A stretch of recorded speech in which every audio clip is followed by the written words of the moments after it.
রাসূলুল্লাহ সাল্লাল্লাহু আলাইহি ওয়াসাল্লাম জন্মের সময় ফেরেশতাদের সাথে শয়তানের তুমুল ঝগড়া। যেদিন ভোরবেলায় মহানবী সাল্লাল্লাহু আলাইহি ওয়াসাল্লাম জন্ম নেন, সেই দিন বিশ্বের সবগুলো মূর্তি মাটির দিকে নত হয়ে পড়ে। ইরানের রাজার বিশাল প্রাসাদের বারান্দা কেঁপে ওঠে এবং ছাদের 14টি প্রাচীর ধসে পড়ে। বিশ্বের সব সম্রাটের সিংহাসন উল্টে পড়েছিল। বিশ্বের সব রাজা বোবা হয়ে পড়েছিলেন, অর্থাৎ তারা কথা বলতে পারছিলেন না।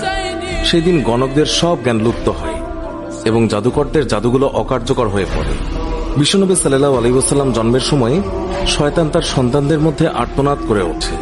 ফলে সবগুলো শয়তান তার কাছে এসে বলে, কেন এত পেরেশান বা উদ্বিগ্ন হয়েছে? সে বলল, কাল রাতে কি হয়েছিল? রাতের প্রথম থেকে এই পর্যন্ত দেখেছি যে আকাশ এবং জমিনের অবস্থা বদলে গেছে। ভূপৃষ্ঠে ঘটে গেছে এক বিরাট ঘটনা। ঈসা আলাইহিসসালাম ঊর্ধ্ব আকাশে চলে যাওয়ার পর আর কখনো এত বড় ঘটনা ঘটেনি।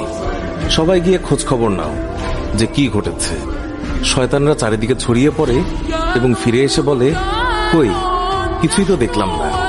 বড় শয়তান বা শয়তানের নেতা তখন বলল, এই বিষয়ে খোঁজ খবর নেওয়া আমাদের কাজ। আর তারপর সে পবিত্র মক্কার কাবাঘর সংলগ্ন অঞ্চলে আসলো। সে দেখল যে ফেরেশতারা কাবাঘরের চারিদিকে ঘিরে রেখেছেন।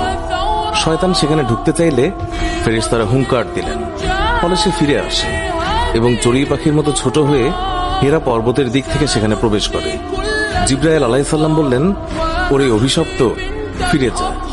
সে বলল, হে জিবরাইল, আমার একটা প্রশ্ন আছে, বলতো আজ রাতে কি ঘটেছে? জিবরাইল আলাইহিস সালাম বললেন, সর্বশ্রেষ্ঠ নবী মুহাম্মদুর রাসূলুল্লাহ সাল্লাল্লাহু আলাইহি ওয়াসাল্লাম আজ রাতে জন্ম নিয়েছেন। শয়তান প্রশ্ন করল, তার মধ্যে কি আমার কোনো কর্তৃত্বের অংশ আছে? সে তথা ইবলিস বা শয়তান আবার প্রশ্ন করল, তার উম্মতের মধ্যে কি আমার কোনো অংশ আছে? জিবরাইল আলাইহিস সালাম বললেন, হ্যাঁ। ইবলিস বলল, আমি সন্তুষ্ট হলাম। হযরত হালিমা বর্ণনা করেন, শিশু মুহাম্মদ রাসূলুল্লাহ সাল্লাল্লাহু আলাইহি ওয়াসাল্লামকে আমার গৃহে আনার সাথে সাথেই রহমত বরকত প্রকাশ হতে লাগলো।